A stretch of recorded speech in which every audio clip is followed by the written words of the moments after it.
públicas que já não estavam boas passaram a ficar ainda mais comprometidas, né, com a queda do funcionamento da atividade econômica e, consequentemente, com a arrecadação tributária. E o ICMS, que é o principal imposto, a principal fonte de receita dos estados, foi duramente impactado. E como medida para ajustar as contas públicas do estado, o governador do estado de São Paulo, João Dória, em outubro do ano passado, em outubro de 2010, promulgou uma lei em que ele visava fazer alguns ajustes fiscais. Essa lei abrangia vários aspectos, os principais aspectos envolvendo os outros impostos aqui, outros tributos de São Paulo, o IPVA, que teve uma questão muito controvertida com a relação dos PCDs, né, dos veículos que saíam com isenção de IPVA, e o ICMS. Essa lei que foi promulgada permitiu que o governador, através de decretos, reduzisse benefícios fiscais que foram concedidos e que estavam em vigor. Bom, com essa autorização legal, ele promulgou 2 decretos no final do ano passado, né, como a gente costuma falar no apagar das luzes de 2020, foram promulgados 2 decretos. Esses decretos impactaram alguns setores de forma específica. Na realidade, o que aconteceu? Não é que houve aumento da carga, não houve aumento dos tributos. Indiretamente, isso ocorreu, mas tecnicamente falando, houve uma redução dos benefícios fiscais que foram concedidos anteriormente. E isso é possível porque cada estado pode legislar e pode definir o ICMS da forma como entender, desde que observados os critérios constitucionais, tá? E então o Estado de São Paulo fez dessa forma. Os principais produtos que foram impactados foram insumos e equipamentos agropecuários, o setor de alimentos, remédios, produtos hospitalares e acessórios para deficientes físicos, setores de máquinas, combustíveis e equipamentos de transporte, construção civil e outros produtos e serviços. Logo que esses decretos foram publicados, vários setores, principalmente o Fiesp, né, da Federação das Indústrias, e outras entidades, começaram a se movimentar no sentido de que isso refletiria duramente no custo dos produtos e, consequentemente, no preço, num período tão difícil economicamente que está sendo agora, que a gente ainda está enfrentando a pandemia. Algumas empresas ingressaram com ações judiciais e tiveram êxito obtendo liminar para afastar a exigência desse ICMS maior. Só que, recentemente, em fevereiro, o Tribunal de Justiça de São Paulo publicou uma decisão, decidiu por suspender os efeitos dessas decisões liminares que foram proferidas em diversos mandados de segurança. Então, por mais que essas empresas que ingressaram individualmente com as ações judiciais tenham conseguido essa decisão judicial para afastar a cobrança do ICMS, o ICMS maior, esses efeitos estão suspensos por conta de uma decisão do Tribunal de Justiça do Estado de São Paulo. Então, é um ponto bastante polêmico, né? Porque até que ponto um Estado pode reduzir os benefícios fiscais que foram concedidos, se isso viola algum princípio constitucional, alguma lei, alguma norma. E isso tudo eu vou procurar explicar aqui de uma forma um pouco mais clara, para a gente não ficar muito no juridiquês. O que acontece é o seguinte. Deixa eu só fazer uma pergunta para você primeiro, antes, Vitor. Para que as pessoas que estão nos assistindo saibam, eu queria que você falasse para mim o que é esse tal do ICMS, que às vezes é um monstro, né?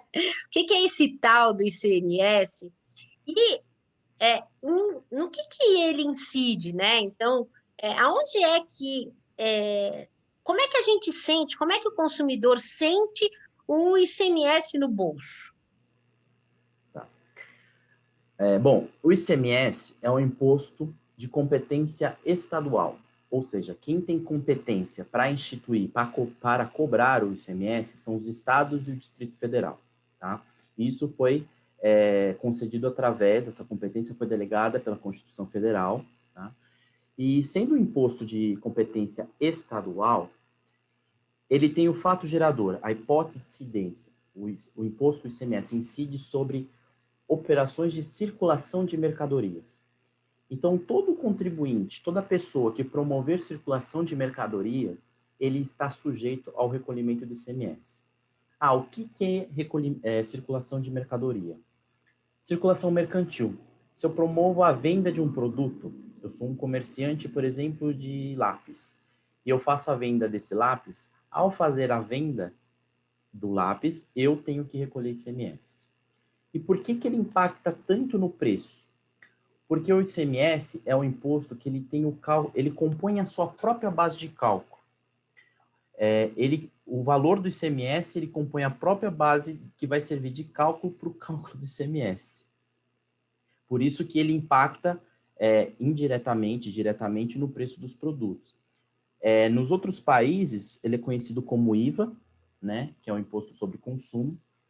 Então, a gente não recolhe efetivamente, não é que nós somos os contribuintes do ICMS, só que nós somos contribuintes de fato pelo fato de, ao fazer compra de uma mercadoria, o valor que nós estamos pagando nessa mercadoria está o ICMS lá embutido. Então, toda vez que nós temos um aumento da carga tributária, principalmente do ICMS, nós, consumidores finais, sentimos muito o efeito desse imposto no nosso bolso. Então, quando aumenta-se um ICMS, por exemplo, em relação a alimentos, como carne e aves, por exemplo, que teve aumento de ICMS, nós sentimos, claro, entre outros fatores que compõem o preço de um custo de um produto, o ICMS está embutido. Então, a gente sente muito o custo do ICMS. E aí, até porque, na verdade, é assim, né? Eu fico pensando num efeito cascata. Por isso, até que eu falei assim, o ICMS é um monstro. Porque quando a gente fala, né, de circulação de mercadorias, né, você pode pensar no seguinte, eu tenho lá o alimento, mas o alimento, ele não é o alimento por si só. Ele é o transporte, ele é a gasolina, enfim. Então, quer dizer, é uma série de situações que eu acabo tendo um aumento em tudo e, consequentemente, na hora que chega lá na minha casa, o produto, ele está muito mais caro, né? Então, as pessoas falavam, não sei se é mais novo que eu, Vitor, mas eu acho que você vai lembrar desse jargão, né? É preço de banana. Não é nem mais preço de banana, agora já tem banana mais é barato, porque antes, né, banana era algo barato, tal, e que você falava, não, é preço de banana. Não é mais preço de banana, porque se for preço de banana já é caro. E é exatamente a gente pensando nisso, é que você vê a importância do ICMS, consequentemente, de atos governamentais com relação a isso, né? Em cima disso. Então, só para quem não tem conhecimento, você está lá para quem cria tributo. Então, o Dória, ele tem competência para poder criar tributo? O ICMS, sim, por força do que dispõe a Constituição Federal. Então, mas calma aí, vamos lá. Eu já tenho um tributo criado. Ele sim. só vai mexer na alíquota, não é isso? Sim, em relação ao ICMS, sim. Em relação ao ICMS, sim. Né? Então, olha só. Então, os tributos já estão lá, né? Então, até ficam falando, vamos regulamentar o imposto sobre grandes fortunas, porque já tem previsão para ele, só não está regulamentado. Mas o ICMS, ele já está lá. O que o governador tem essa elasticidade de falar, olha, é 1%, é 10%, né? De falar qual é o percentual que vai ser cobrado para esse tributo, inclusive de aumentar ou reduzir, né? Sim. Só para ficar mais claro, né, para quem nos assiste e entender um pouquinho melhor, está previsto lá na Constituição que o ICMS pode ser criado pelos estados. Então, o ICMS já foi instituído por praticamente todos os estados, já instituíram o ICMS, inclusive o Distrito Federal. Existe, através a Constituição prevê que a alíquota mínima e a alíquota máxima do ICMS vai ser definido por uma norma editada pelo Senado Federal. Essa norma também já foi editada. Então, nós temos alíquotas mínimas e alíquotas máximas do ICMS. Então, o governador, ele não pode, por mera liberalidade, querer reduzir ou aumentar a alíquota do ICMS sem observar esses critérios que já existem. Tá? O que aconteceu especificamente no estado de São Paulo, agora que a gente está tratando, é que o estado de São Paulo havia concedido anteriormente benefícios fiscais que reduziram a alíquota, base de cálculo, ou concedendo crédito de ICMS para alguns setores. Só que com o objetivo, né, a justificativa do Dória para que fosse feito um ajuste fiscal e equilibrar as contas públicas nesse período de queda na arrecadação tributária, foi feito esse ajuste para que ele restabelecesse as alíquotas nominais ou normais do ICMS para alguns setores. Então, um setor que tinha alíquota que poderia ser de 18%, mas estava em 10%, teve um aumento de 8%. Esse 8% é uma diferença gritante no momento que a gente está vivendo. Como você bem disse, o que compõe o preço do produto são várias variáveis. Tem transporte, tem mão de obra, tem a alocação do imóvel, enfim, tem uma série de componentes que compõem o custo do produto, que é base de cálculo do ICMS. Então, só para deixar clara essa questão que você trouxe, muito bem colocada, para ficar claro para o pessoal, que o ICMS está instituído, ele tem limites de alíquotas mínimas e máximas. A alíquota máxima vai até 25% para determinados setores, mas tem enfim, tem várias alíquotas, várias faixas de alíquotas, dependendo do setor e produto também. E é dessa forma que está regulamentado, né? E um outro ponto que é importante a gente destacar aqui é que não houve, de certa forma, nenhum desrespeito a princípios constitucionais quando o Dória editou os decretos. Porque existe uma norma de que quando há um restabelecimento ou uma redução de benefício fiscal e, consequentemente, um aumento na tributação, para que possa ser cobrado, tem que se respeitar um período que, em regra, é de 90 dias da data da publicação da norma. Isso foi respeitado pelo decreto do Dória. O ponto que fica, a dúvida que fica dos contribuintes, é que, dentro do cenário tributário, quando uma empresa ela vai investir e ela vai planejar o exercício financeiro dela, isso eu falo do ICMS, mas vale para todos os outros tributos. Ela faz um planejamento pautado num custo tributário que ela vai ter. E se durante o jogo as regras mudam, que todo o planejamento que essa empresa fez dentro de um contexto tributário, ele precisa ser revisto. Muitas empresas ingressaram com um dos argumentos das empresas era essa questão da violação da segurança jurídica e do direito adquirido, vamos dizer assim. Porque a empresa já vinha usufruindo desse benefício fiscal e, de repente, com um ato do governador, as regras mudaram e tudo que havia sido planejado deixou de ser planejado, né? Então, teve que ser revisto. Então, são pontos aí que as decisões abrangem e que são bem importantes assim, da gente destacar aqui. Então, é assim, né? É até interessante, porque em várias lives eu venho falando a respeito disso, e a gente vem sofrendo. É muito importante que as pessoas despertem, né, no que nós estamos vivendo hoje, porque muito do que nós estamos vivendo hoje se dá por falta de planejamento. Olha só, gente. Então, tudo a gente precisa de planejamento, né? Aí você imagina, você tá lá pensando que você vai pagar 10, vende inclusive isso, né? Porque é assim, você não vende de uma hora para outra, em especial empresa, ela não tem como pegar e vender, vou vender toda a minha produção para amanhã, né? Geralmente existe, olha, cobrei X, para te entregar daqui 2 meses, por exemplo.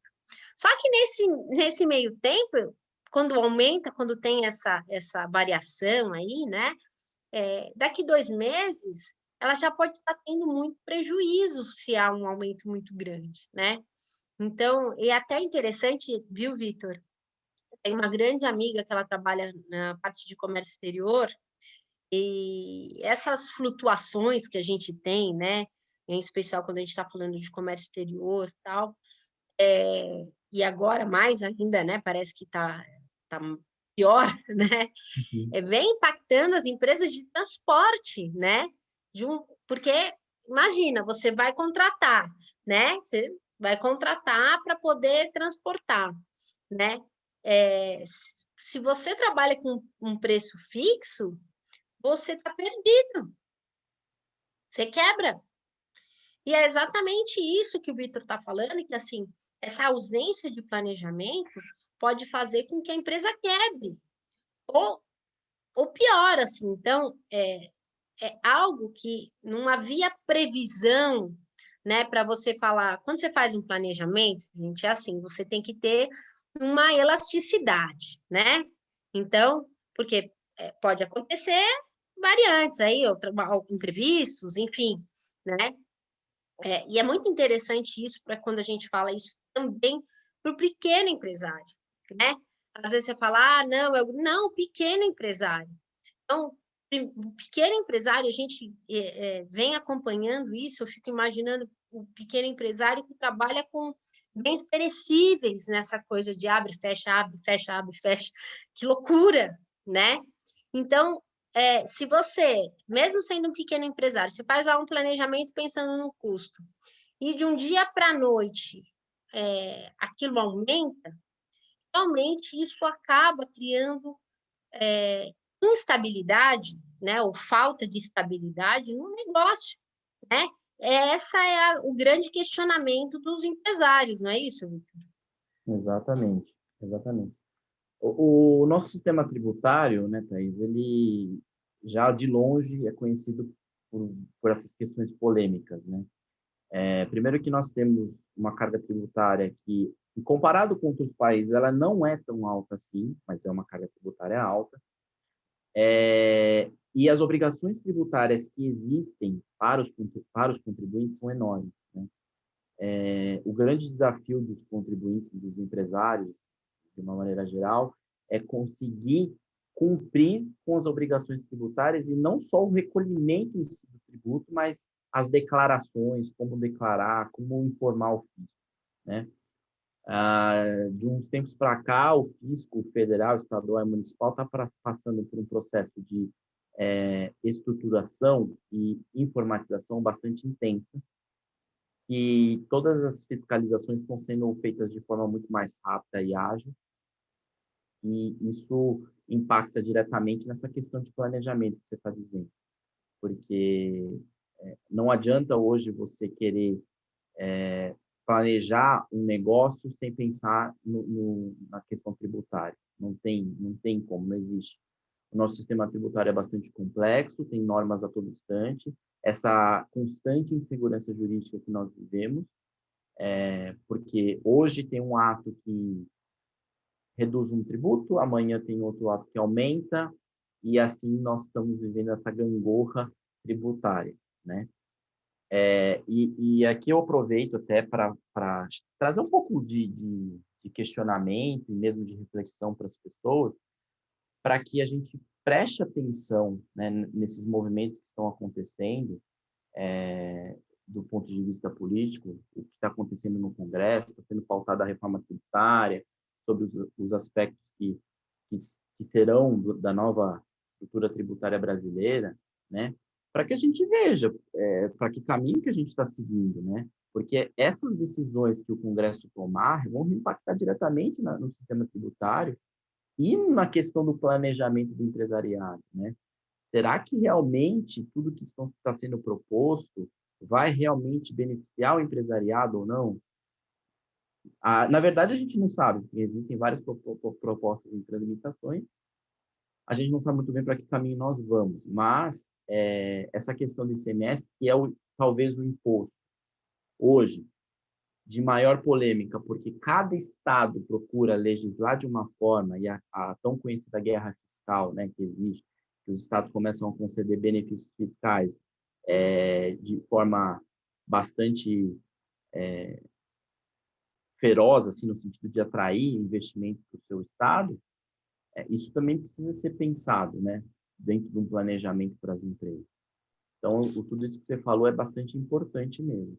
E até interessante porque a gente está falando, né, de empresa, mas como a gente já falou no início, né, isso acaba refletindo no bolso do consumidor, né? E também até no empregado, né? Porque se a empresa quebra, não tem também emprego, né? É isso que a gente está vendo hoje, né? Então, essa ausência de fortalecimento do empresário, das empresas mesmo, tem consequências nefastas, né? Me fala uma coisa, Vitor, como é que um consultor tributário pode auxiliar uma empresa neste momento? Bom, nesse momento, as empresas estão voltadas, obviamente, com um olhar mais criterioso para as operações que elas desenvolvem, como elas podem reduzir a carga tributária delas.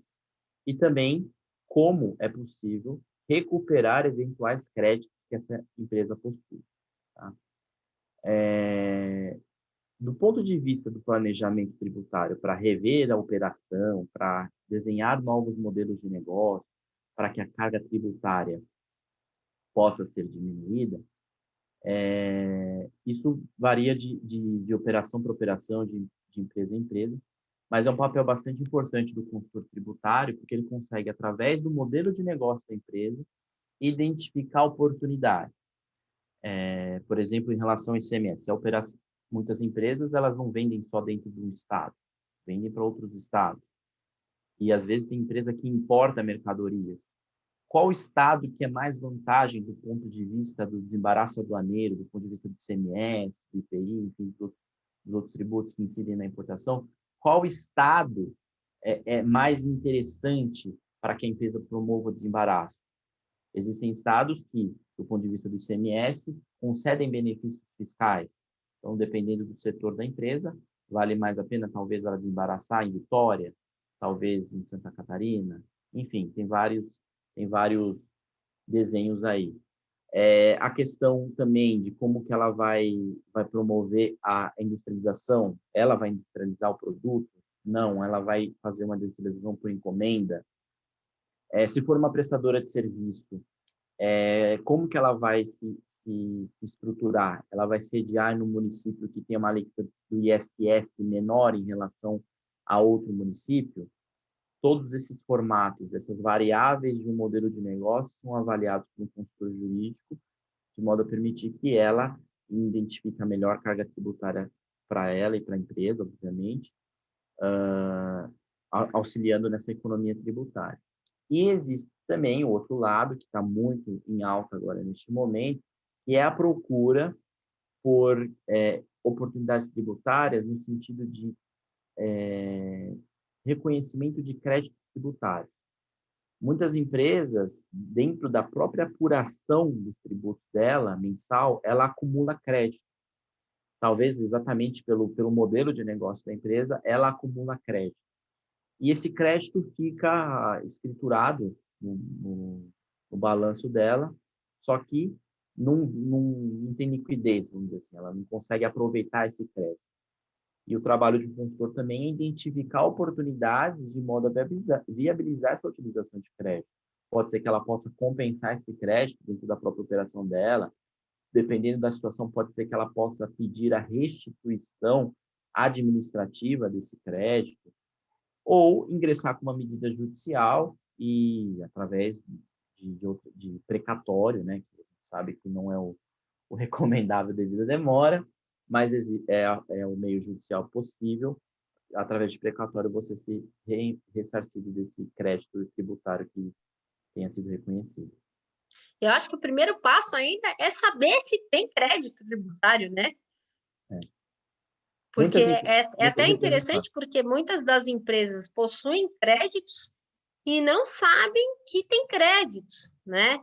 e até questão de compensação, tudo. Então, é até interessante porque, como o Vitor falou, a cada dia mais, até já estamos, já começamos um período super agradável, que é a declaração de imposto de renda, tão feliz de declaração de imposto de renda, mas até nisso, né? Então, de a gente ter esse conhecimento, às vezes a empresa não tem nem o conhecimento de que ela tem crédito, né? Porque acho que a grande maioria das empresas, elas acabam não consultando um tributarista para isso. Até porque tem aquela coisa, né? Tributarista é caro, Vitor, como é que é isso? Porque a ideia, né, é até interessante, até entre os advogados, tributarista anda de terno Armani, mas até para desmistificar isso, né? É tão difícil o acesso a um tributarista assim? Acho que criou-se essa crença, vamos dizer assim, de que tributarista, os honorários de um tributarista são exorbitantes, né? Na verdade, eu acho que como todo profissional da área do direito, ele é indispensável naquilo que é necessário, né? Hoje em dia, eu vejo que duas áreas principais de uma empresa, principalmente do mundo corporativo, eu acho que é a área trabalhista e a área tributária, né? São os dois pilares que eu costumo dizer importantes de uma empresa. Como eu já disse, o sistema tributário brasileiro é bastante complexo e, às vezes, para um contador poder dar conta da demanda de novidades tributárias que existe, não é possível. Então, o tributarista, o consultor tributário, ele é importante nesse sentido. Você falou um ponto aqui bastante interessante. Existem empresas que nem sabem que tem crédito. É verdade. Muitos clientes meus passaram a vida inteira recolhendo o tributo de uma forma, mas de uma forma errada, sem saber. Errada no sentido de recolher ainda a maior, tributo que não deveria ter sido recolhido.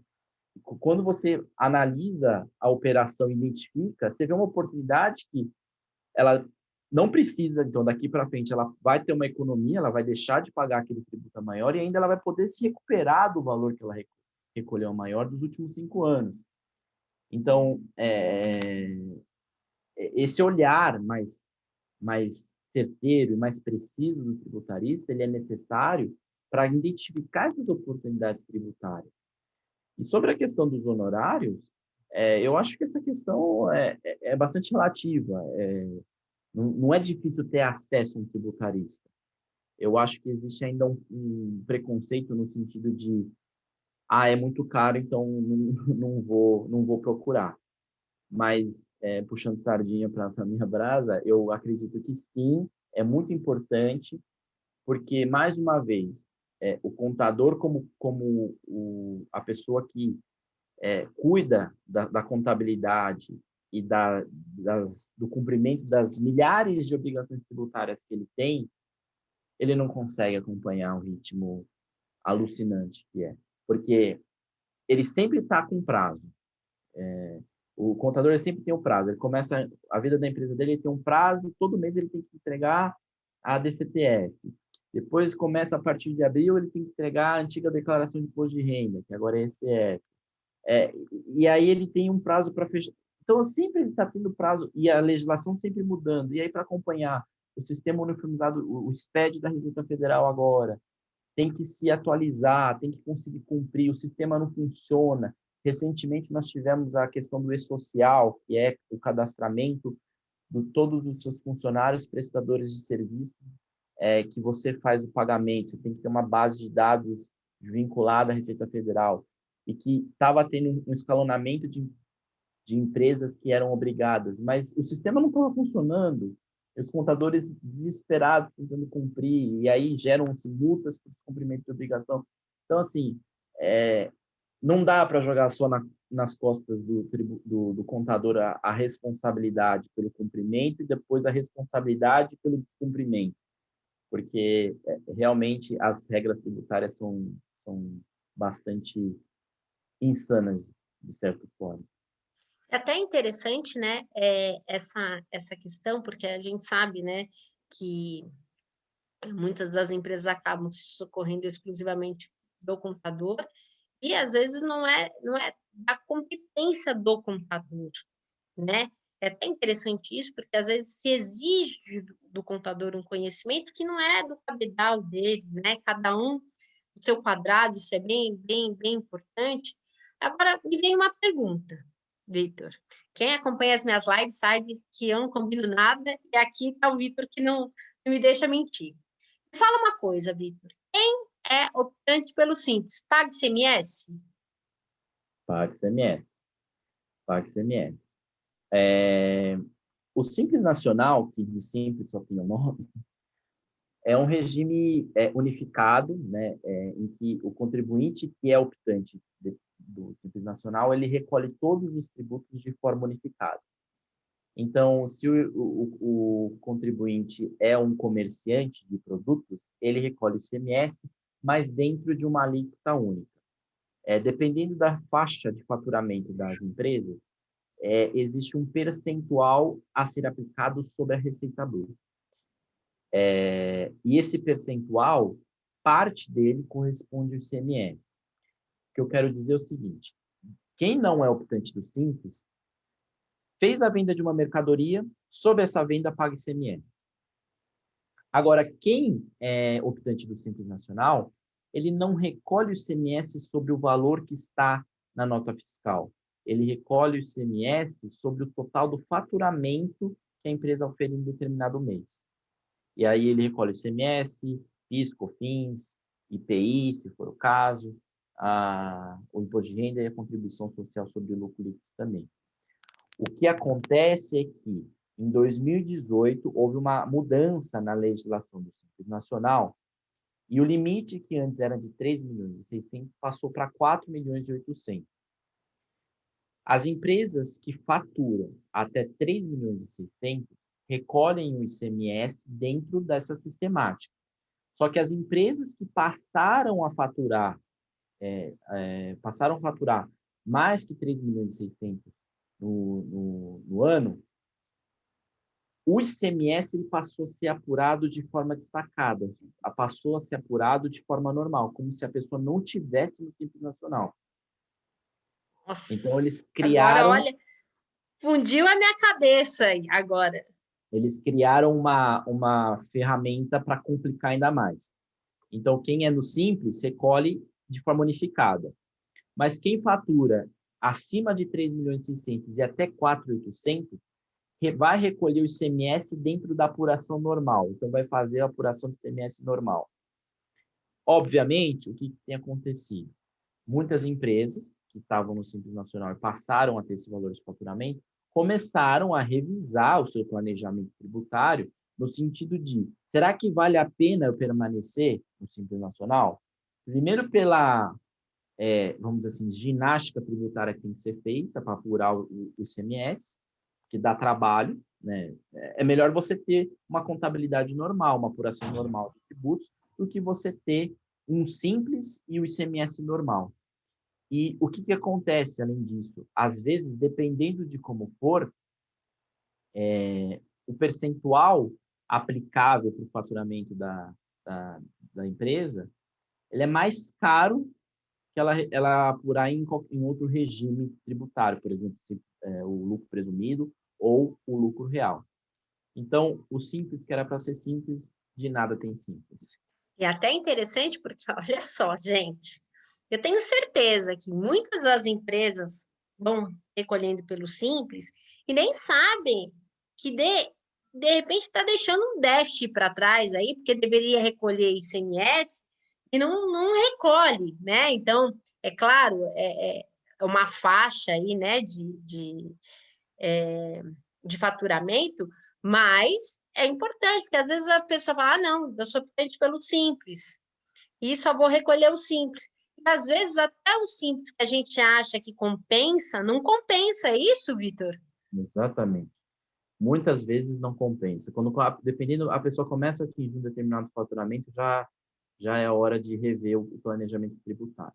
Só para ficar claro aqui a explicação em relação ao ICMS, que é o nosso tópico de hoje, o ICMS ele é um imposto não cumulativo. O que isso quer dizer?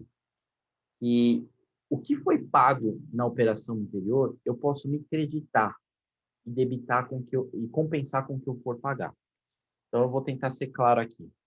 Ele é um imposto que incide sobre consumo. Então, toda vez, por exemplo, que eu compro uma mercadoria, a fábrica produz essa mercadoria, ela vende para o atacadista, que vende para o varejista, que vende para o consumidor final, em todas essas saídas há o ICMS. Só que pelo fato dele ser não cumulativo, quando o imposto que foi pago na operação anterior, quem está recebendo a mercadoria pode tomar crédito desse ICMS. Então, eu vou dar um exemplo.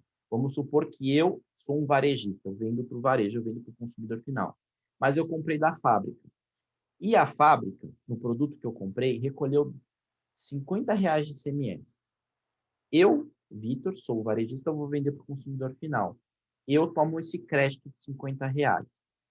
Quando eu for vender para o consumidor final, obviamente eu vou pôr minha margem, vou pôr todos os meus custos, eu vou ter uma margem lá. Vamos supor que eu tenha apurado o ICMS a pagar de 100. Então, eu tomei um crédito de 50 e tenho ICMS a pagar de 100. Pela não cumulatividade, eu compenso. Então, eu tenho um débito de 100, um crédito de 50, eu vou efetivamente recolher 50. Eu não vou recolher 100, porque eu tomei crédito. Essa não cumulatividade, essa tomada de crédito, no Simples Nacional, dentro da regra geral do Simples Nacional, ela não é tão observada. Então, as pessoas somente recolhem o ICMS. Quando ela atinge aquela faixa que eu falei, acima de 3.600 até 4.800, ela pode apurar normalmente, dentro dessa metodologia que eu acabei de explicar, e ela pode tomar crédito. Só que, às vezes, as pessoas não sabem disso, como você bem falou, e recolhem errado, e às vezes podem até recolher certo e não tomar crédito. Enfim, essa questão do ICMS tem que ficar bastante atento, porque, como eu falei, dependendo do ponto de faturamento que a empresa atingir, o Simples Nacional já não é negócio para a empresa, não é um regime apropriado, seja pela questão burocrática das obrigações tributárias, seja pela própria carga tributária efetiva que a empresa tem. E aí eu fico imaginando, né? Até para o pequeno, né? Porque a ideia foi quando foi criado o Simples, foi exatamente isso, né? Beneficiar o pequeno, porque o fato de você, às vezes, ter um faturamento muito alto, não quer dizer que você tem um lucro muito alto, né? Então, até eu queria que você explicasse um pouquinho para a gente, Vitor, a diferença dessa de faturamento e lucro, porque quando você fala do imposto, tal, né, do Simples em especial, você está em cima do faturamento, né? É isso? Exatamente. Conceitos básicos aqui, a questão de faturamento é a minha receita operacional, né? É aquilo que, com a minha atividade, eu recebo. Então, se eu sou uma empresa de comerciante, por exemplo, de bebidas, tudo que advém, toda a receita que advém da minha venda de bebidas é o meu faturamento, tá? O lucro já é a minha receita versus a minha despesa, menos a minha despesa, e se o resultado for positivo, eu tenho um lucro. Qual que é o impacto disso para fins tributários? Dentro do Simples Nacional, eu não olho lucro, eu olho faturamento. Então, é aquilo que você bem colocou. Uma empresa, ela pode faturar muito, ela pode faturar pouco, mas ela pode ter um lucro grande. E aí é vantagem para a empresa, dentro do ponto de vista do imposto de renda, que incide sobre lucro, e da contribuição sobre o lucro líquido, que também incide sobre o lucro. Mas na maioria das vezes, o que a gente vê é que a empresa não tem lucro, ela só tem faturamento, né? E aí ela tem um faturamento alto, mas a despesa também é alta, e ela só vai recolher sobre o faturamento um valor que talvez ela nem precisaria recolher, por exemplo, de imposto de renda e contribuição social. Isso não ocorre quando a gente fala, por exemplo, do regime do lucro real, em que você apura os tributos sobre lucro mesmo, sobre efetivamente. Se eu não tiver lucro, consequentemente, eu não tenho imposto de renda a pagar, nem contribuição social sobre lucro líquido para pagar. Então, essa questão de faturamento e lucro tem que ser muito bem... tem que estar muito claro para o empresário para ele poder fazer essas avaliações.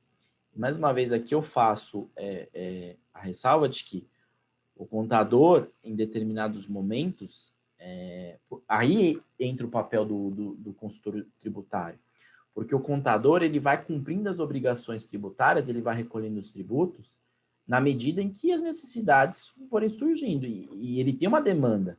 Ele não atende, muitas vezes, ele não atende só uma empresa, ele atende várias empresas.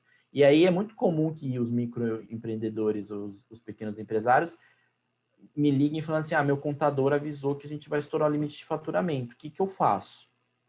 Então, para que também não chegue nesse ponto, o papel do consultor é muito importante, porque para ver, vai estourar o limite de faturamento, qual que é o melhor cenário tributário para essa empresa? É ir para o lucro presumido? É ir para o lucro real? Essas indagações que o consultor tributário vai trazendo, que é muito mais no sentido de estratégia mesmo, né, da estratégia de negócios da empresa, do que meramente o querer somente mudar os tributos, recuperar tributos, se creditar, enfim. Esse é o papel também importante do consultor tributário. É muito legal isso, gente, porque assim, hoje, e é uma visão que eu tenho muito concreta dentro da minha cabeça, e até fica aqui meu convite, viu, Vitor? Eu sou presidente, né, da Comissão de Jurimetria e Análise Preditiva da UAB São Paulo, que é uma comissão multidisciplinar. Então, nós temos engenheiros, nós temos vários profissionais dentro dessa comissão, exatamente com o intuito do quê? De a gente ter esse olhar multidisciplinar e olhar o direito, olhar o profissional do direito como essa chave na gestão de negócios. Então, a gente está falando aqui, então, assim, hoje o tributo, ele vai impactar diretamente na gestão do seu negócio. Então, é algo que, assim, o advogado, ele tem que estar antenado com essas situações e tem que estar participando, né? Claro, você não é o gestor do negócio, mas você tem que estar lá assessorando.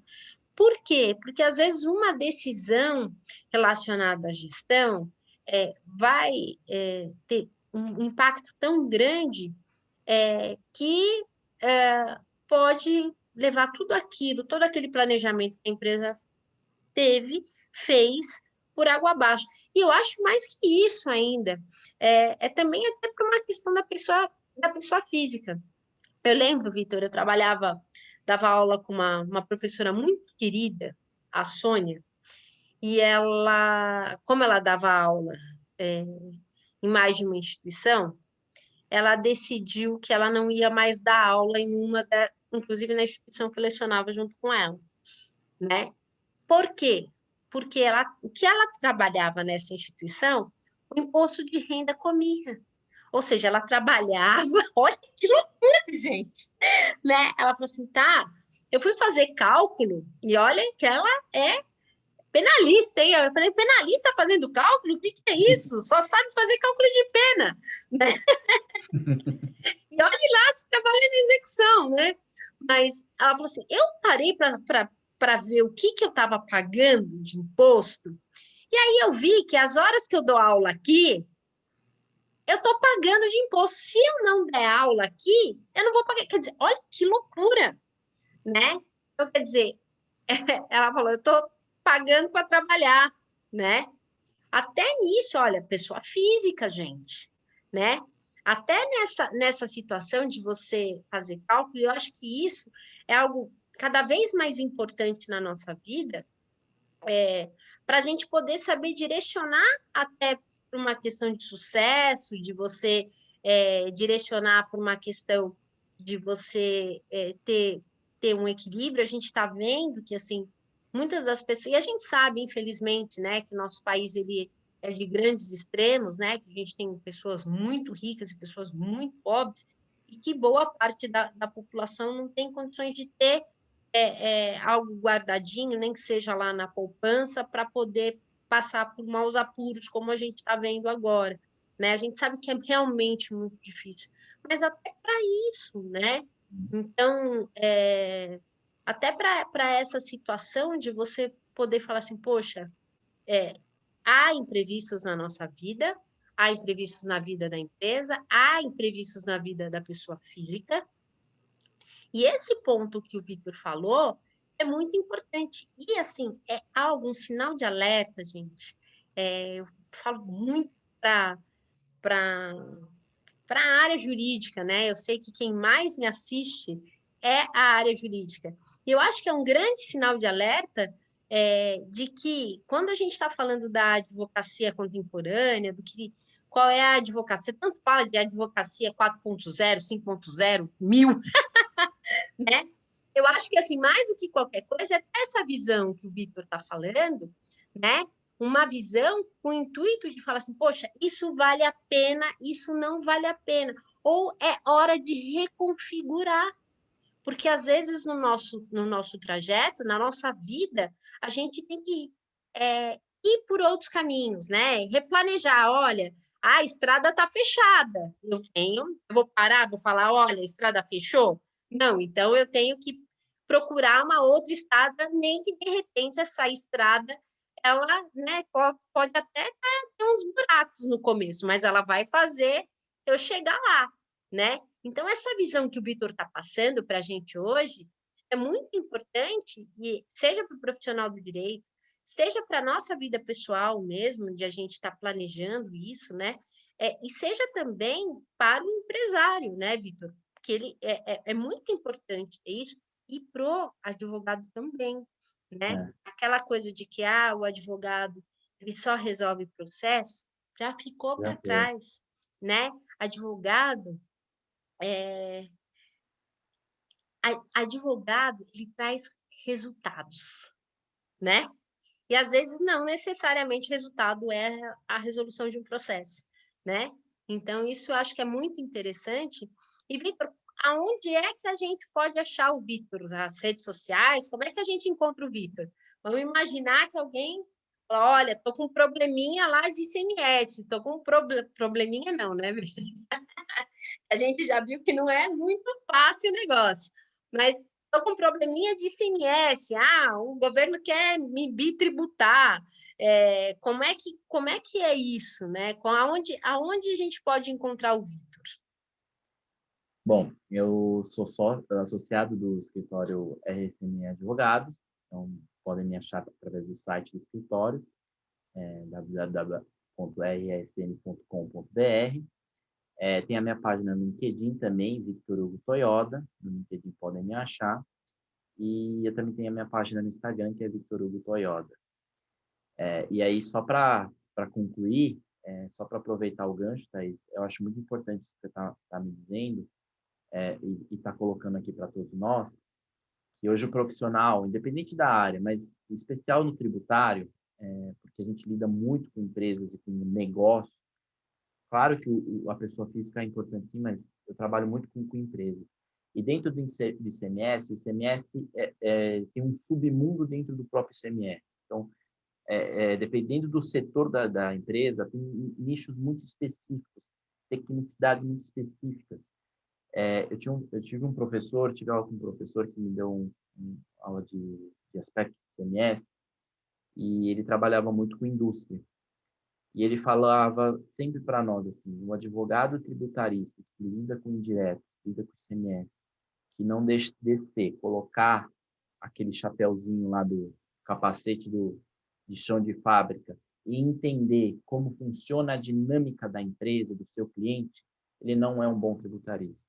E vai muito em linha com o que você está dizendo. Então, essa questão da multidisciplinaridade, a gente não é só um advogado quando a gente está analisando um negócio.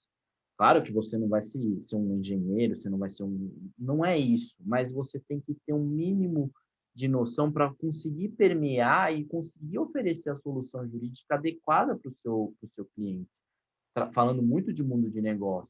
Se você não conseguir entender qual é o negócio do seu cliente, qual é a realidade do seu cliente, você não vai conseguir oferecer a solução adequada para aquilo. Porque a gente já tem aquela fama de, principalmente jurídico de empresa, né? Falam muito isso. Ah, bateu no jurídico, não dá. Tá bom, não dá, mas será que não tem uma alternativa? Será que a gente não pode desenhar um novo modelo de negócio para ajudar, para tornar viável? Ainda que não seja daquele formato inicial, mas chegando no ponto desejado, mas de uma outra maneira, é possível, a gente sabe que é possível. Existem casos e casos, né? Tem casos que não é possível fazer muita coisa, mas eu acho que essa visão multidisciplinar ela é muito importante. E para um tributarista ter noções de contabilidade é assim, praticamente essencial. Eu fiz vários cursos de contabilidade, não sou bacharel em contabilidade, mas sem contabilidade não dá para você não conseguir dar uma resposta adequada para o teu cliente se você não entender o básico da contabilidade e outras ciências aí tão necessárias para que a gente possa trabalhar e oferecer a melhor solução para o cliente. E até eu também fiz já alguns anos atrás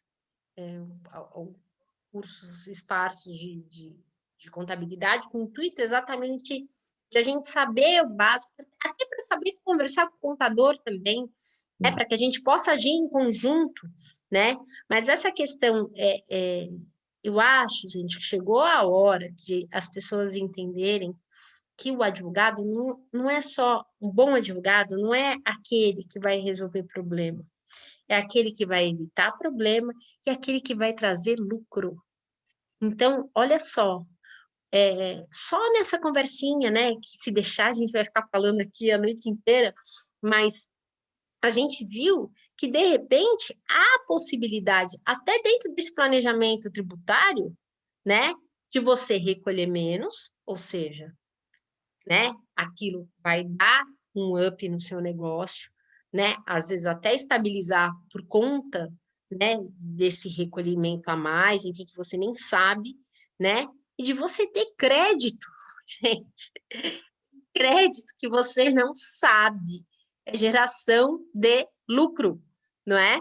Então, quer dizer, é algo que é muito importante a gente ter esse conhecimento, e assim, eu sempre falo, né?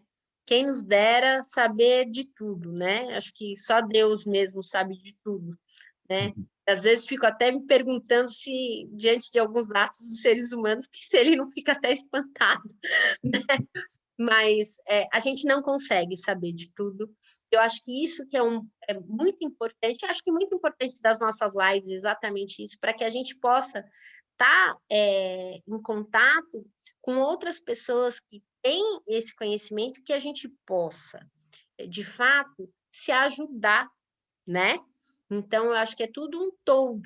Então, é muito importante que o tributarista, ou melhor, que o advogado ajude o contador, que ajude o gestor, enfim, é tudo um ciclo, né? Quando você tem a quebra desse ciclo, você pode ter certeza que vai escoar dinheiro, vai vazar dinheiro, que é algo que cada vez mais a gente pode, né? Dizem que dinheiro não aceita desaforo, né?